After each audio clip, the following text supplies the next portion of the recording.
Hey everyone! So today we're going to really generally be speaking about how you can take cuttings. So this will apply to most plants that you can get cuttings from.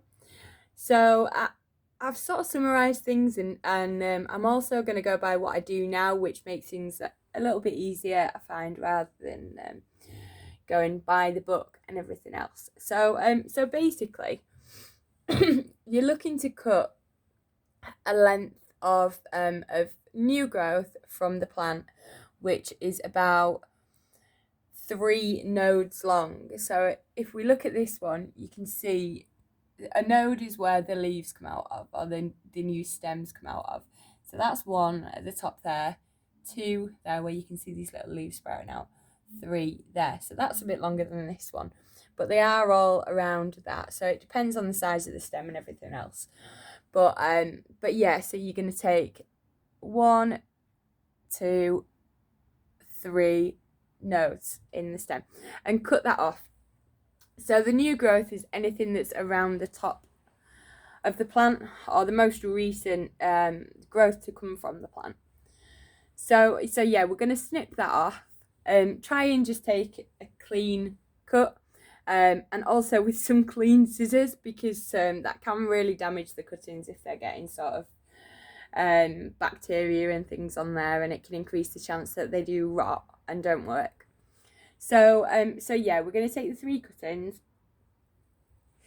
cuttings with the 3 nodes, and then we're going to strip the bottom leaves off the cutting. So if you see here, I've taken the leaves off, and you can do this with your fingers. So if you just run your fingers down the bottom half of the stem, and the leaves will come off quite easily. The remaining leaves on there I cut like this, so that there's not as much overall sort of circumference, so that the plant is concentrating on the root development and not on the leaf growth or stem growth. So yeah, we strip those off, and then what we're going to do is take the stem with the leaves removed and these cut leaves, and we're going to, if you have some, then pop some rooting hormone on. A lot of plants will just grow roots without the rooting hormone, but I mean, it's just an added, just a little bit of extra measure there to increase the overall success rate that you get. So yeah, you put it in the rooting hormone, and then what we're going to do is get a small pot that we've prepared with some compost, just any sort of multi-purpose compost, a well draining if you can, and we're going to completely soak that, make a little indentation where we can pop the cutting in, and then we're going to firm down around the edges so that there's no air pockets, and that the plant can, when it starts to grow roots, can get the moisture, and it's not trying to suck moisture from the air pockets that are around the cutting. So yeah, we've put the plant in the soil, and then generally speaking, garden plants will take about 4 to 6 weeks in soil before they start to grow roots. So don't keep checking on them in that time. Pop them somewhere where they're going to get light. Keep the soil or compost moist, but don't water it. The only reason you need to water plants is to get water to the roots, and at this point they don't have any roots. So yeah, we're just going to make sure it doesn't dry out. If you can keep them in a sort of humid environment, so in a propagator or something like this, then that will help.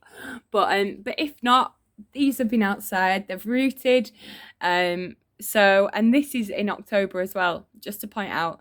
So it was September at the time when they were sort of trying to establish some roots. But yeah, we're not talking sort of spring when it's new growth and you're more likely to get the roots. So they will be fine outside. Don't put them in direct sunlight, just have them in indirect bright light. So somewhere where you can sort of cast a shadow. If you just put your hand in front of the wall and there's a shadow, then that's depending on the depending on how sort of dark the shadow is, you'll be able to sort of determine whether that's medium light, bright light, but you'll have a good idea, you know, if it's in the garden, as long as it's not completely shaded, then they should be fine. So yeah, we're going to leave those for sort of 4 to 6 weeks, and then after that point, you can just lift the pot up and check underneath the pot. And as you can see there, there's some roots coming through the bottom of the pot. So that's a good way to tell. If not, just give them a little wiggle and really gently take the cutting out, and then you'll be able to see if it has roots. If it has roots but they're not sort of busting out the pot and everything else, then just leave them in that pot. They'll be quite happy there, sort of establishing the root system and everything else.